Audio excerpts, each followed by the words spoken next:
안녕하세요. 정보가 세상을 바꾼다 인포뱅크입니다. 이번에 전해드릴 내용은 일본이 독도보다 탐내는 7광구 이대로 뺏기나입니다. 여러분의 구독과 좋아요는 저에게 많은 도움이 되오니 저에게 많은 도움을 주십시오. 감사합니다. 이번 주제는 일본이 독도보다 탐내는 7광구 이대로 뺏기나. 가슴 아픈 7광구입니다. 우리나라 인근 대륙붕 수역을 보면 지금 한국이 지금 1광구부터 8광구까지 지금 나와 있는데 이 7광구가 문제입니다. 그리고 지금 중국도 7광구에 빨대를 뽑으려고 하고 있어요. 왜냐하면 핑우이 가스전에서 지금 가스를 개발하고 있기 때문에 7광구에는 분명히 가스와 석유가 많이 나올 것이다. 지금 그 얘기 때문에 빨대를 뽑으려고 하는 중국도 있기 때문에 한국, 중국, 일본 이렇게 3개국이 노리고 있는 7광구가 되겠습니다. 지금 7광구의 위치도를 보면 중국이 제출한 대륙붕 1개, 한국이 제출한 대륙붕 1개, 그리고 일본에서 200캐리, 중국에서 200캐리, 한국에서 200캐리 이렇게 복잡하게 들어가 있는 거죠. 또 오키나와 해구가 그 밑에 있고 이 오키나와 해구 때문에 그전에는 일본에서 주장을 못했는데 지금은 그렇게 되지 않습니다. 지금 그림 하나 더 보여드리는데 그 7광구 밑에 핑우이 유가스전이 있거든요. 핑우이 유가스전에서 여기서 가스가 나오고 있는 상태입니다. 그래서 지금 빨대를 뽑으려고 하는 중국도 굉장한 문제가 된다라는 거죠. 일본만 덤벼드는 게 아니라 여기가 중국도 덤벼드는 좋은 위치라는 거죠. 자, 그러면 7광구에 대해서 자세히 알아보겠습니다. 제주도 남쪽 바다부터 일본 오키나와 해구까지 이어진 대륙붕입니다. 면적은 8만여 제곱킬로미터. 지금 현재 한일 공동 개발 구역으로 지정이 돼서 이렇게 지금 개발을 해야 되는데 지지분해집니다. 그래서 여기는 공식적으로 이렇게 불려요. South Korea Japan Joint Development Zone이라고 해서 DDZ로 지금 불리고 있습니다. 그런데 이 7광구가 얼마나 가치가 있느냐? 그 가치를 보면 미국 우드로 윌슨 연구소에서 이렇게 발표를 했습니다. 천연가스는 세계 최대 산유국이라는 사우디아라비아의 10배를 추정을 하고 원유 매장량은 1000억 배럴로 미국 전체 매장량의 4.5배 규모로 지금 추정을 하고 있습니다. 만약 이 같은 추정이 맞다면 7광구는 아시아의 페르시아만이 될 수 있습니다. 그런데 애석하게도 멈춰서 버린 7광구 개발이죠. 그 이유는 일본이 공동 개발에 응하지 않고 있기 때문인데 이곳은 일본이 없이 한국이 단독으로 시추할 수 없는 독소 조항을 체결했기 때문입니다. 문제는 공동 개발을 할 수 있는 시한이 10년밖에 남지 않았다라는 게 가장 큰 문제가 되겠습니다. 지금 양국의 협상 시한은 2028년. 그러면 자원 개발의 시간을 한번 보면 자원은 시추부터 생산까지 한 8년이 걸린다고 합니다. 그러면 향후 1, 2년을 이런 식으로 흘려보내게 되면 석유 한 방울도 얻지 못한 채 협정이 종료될 수 있다라는 게 가장 큰 문제가 되겠습니다. 지금 현재 일본에게 더 유리한 시간인데요. 7광구의 3분의 2는 거리상 일본 해 측에 더 가깝죠. 협정이 종료되면 상황이 일본에게 더 유리하게 전개될 수 있다라는 게 가장 큰 문제가 된다고 합니다. 이렇듯 논란이 된 7광구 왜 그럴까요? 시작은 1969년도부터였습니다. UN 극동경제위원회는 동중국해 대륙붕에서 석유가 매장될 있을 가능성이 높다는 보고서를 발간하게 됐는데요. 1970년도에 한국, 일본, 중국, 그때는 대만이었죠. 자국법에 따라서 17개 해저 광구를 설정을 했는데 서로 중첩이 되는 수역이 발생이 되기도 했습니다. 여기가 7광구가 되고요. 중국하고 그 겹치는 지역은 지금 아까도 보여드렸던 그 그림에서 확인해 보시면 됩니다. 그리고 1970년도에는 한국이 1월 해저광물자원개발법을 제정을 했고 한국 주변 해역을 8개 해저 광구의 영유권을 지금 주장하게 되죠. 그래서 8광구까지 있습니다.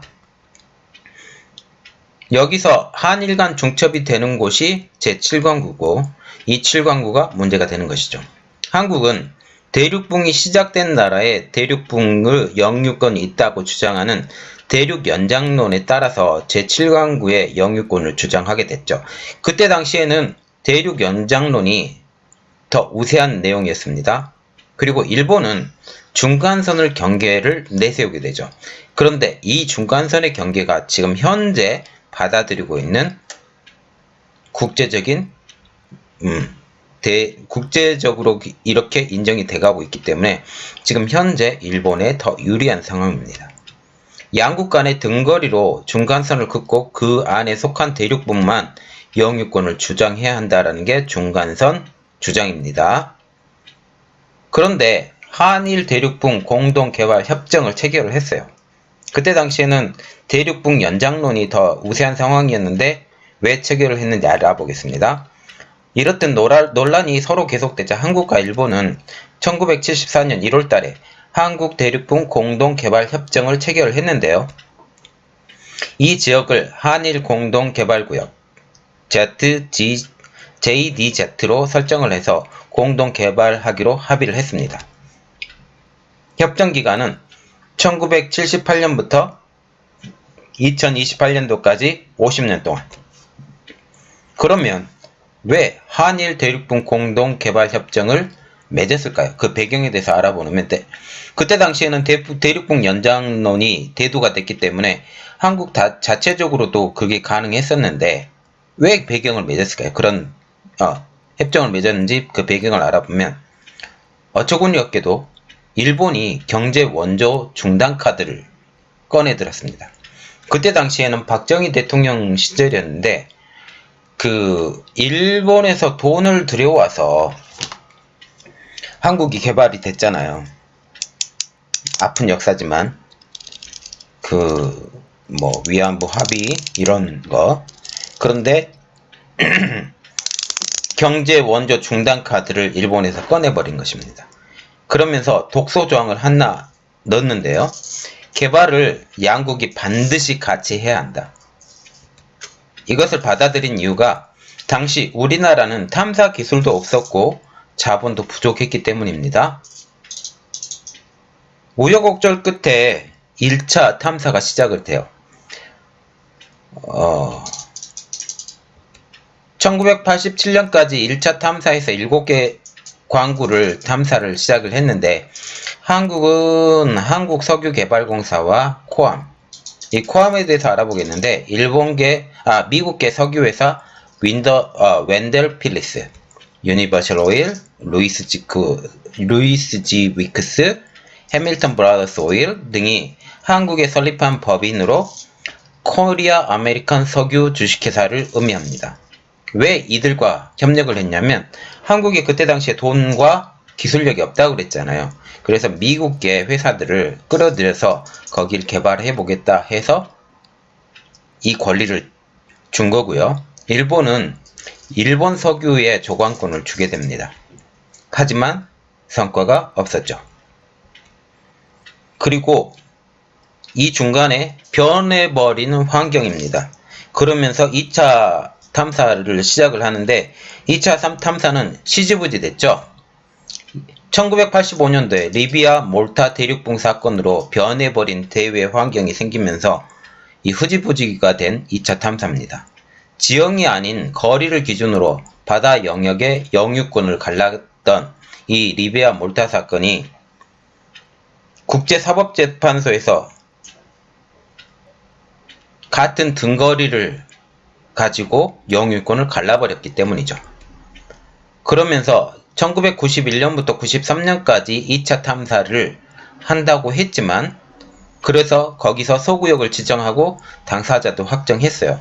한국 측 조광권자는 한국석유개발공사와 영국계 석유회사 BP, 일본은 일본 석유. 그렇지만 탄성파 탐사는 없었죠. 이게 굉장히 중요한데 이 탐사가 없으면 개발을 못해요.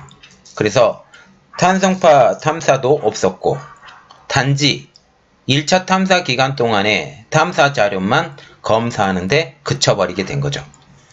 1992년도에 영국의 BP는 광구를 반납하게 됐고요.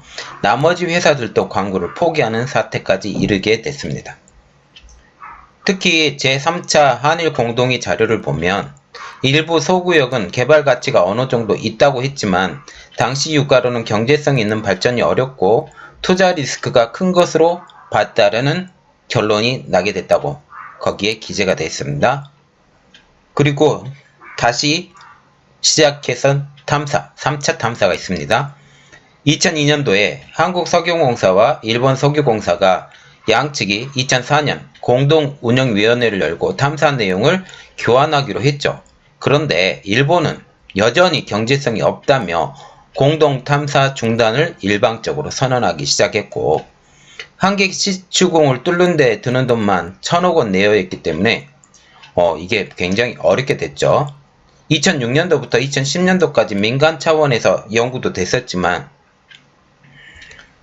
일본이 이마저도 일방적으로 종료하게 됐습니다. 당시 한국은 석유의 부정 가능성을 긍정적으로 해석을 했지만 일본이 부정적으로 해석한 것으로 알려지고 있습니다. 2010년 3월 일본은 공동 연구를 종료한다는 의사를 밝혔고 지금까지 공동 탐사는 잠정 중단된 상태입니다. 그러면 우리가 왜 이렇게 어렵게 됐는지 자세히 알아보면 한일 대륙분 공동개발 협정에 대해서 알아보면 이게 왜 어려운지 알 수 있습니다. 주요 내용을 좀 알아보겠습니다. 한일 양국은 공동개발을 위해서 탐사권과 채취권을 가질 수 있는 조관권자를 선정해야 된다 라고 적혀져 있고 조관권자는 8년간 탐사권을 가지며 자원이 있는 것이 확인되면 30년간 채취할 수 있다. 한쪽이 조관권자를 지정하지 않으면 개발할 수 없다. 이게 독소조항입니다. 그리고 지금 현재 한국의 종용에도 개발하지 않는 일본이 되겠는데요. 한국해양수산개발원 관계자는 이렇게 말을 했는데 이 2010년 이후에도 수차례 협정 이행을 촉구를 계속했다고 합니다. 그런데 일본 측은 부정적인 입장을 바꾸지 않고 있다고 하는데요. 조관권자를 지정하지 않는 등 협정 이행을 기본적으로 해태하고 있다고 합니다.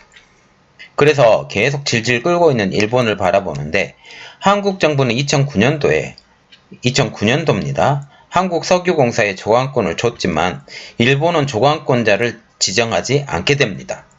그때 당시에는 한국에서도 지금 탐사 기술도 있었고 충분히 만들 기술도 있었는데 일본이 허락하지 않았기 때문에 이제는 안 돼 버리게 된 거죠. 그 이유는 경제성이 없어서 신청하는 기업이 없다라고 하는데 말도 안 되는 소리입니다. 왜 말도 안 되는 소리인지 조금 이따가 제가 또 가르쳐 드릴게요. 석유공사는 아무것도 하지 못한 채 8년을 보냈고 이렇게 됨으로써 8년이 딱 지나면 원래 딱 멈추게 됐잖아요. 그래서 지난해 조관권이 기한이 만료가 된 겁니다. 이렇듯 일본이 개발에 적극적이 않은 이유가 있어요. 1970년도에 한국이 영유권을 선포할 때만 해도 대륙붕의 영유권을 대륙붕이 시작한 나라에 귀속된다는 자연 연장설이 대세가 됐었는데 칠광구와 일본 사이에 깊이가 8,000m에 이르는 오키나와 해구가 있어서 당시 일본으로서는 대륙붕 영유권을 주장하기 어려운 상태였죠. 그런데 분위기가 반전이 됐습니다. 1985년도에 리비아 몰타 대륙붕 사건을 계기로 국제적 분위기가 반전이 됐는데요. 지형이 아닌 거리를 기준으로 바다 영역의 영유권을 갈랐기 때문입니다. 이것을 계기로 일본 입장에서는 칠광구의 영유권을 주장할 기회가 온 셈이죠. 그러면서 일본 공동개발구역 협정 이행기구인 한일공동위원회는 이듬해 1986년 이후부터 한 번도 열린 적이 없습니다. 한마디로 일본이 계속 거부를 하고 있는 거죠. 업계 관계자가 이렇게 말을 했는데 제7광구 탐사가 중단된 1986년은 영유권에 대한 국제사회의 판단 기준이 바뀌는 시기와 맞물린다 라고 말을 하고 있습니다. 여기에 설상가상으로 중국도 뛰어들었습니다.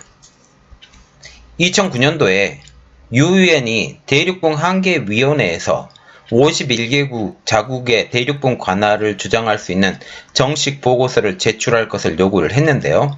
이유는 인접국 간 영토 분쟁 해결을 위한 기준안을 마련한다는 것이었습니다.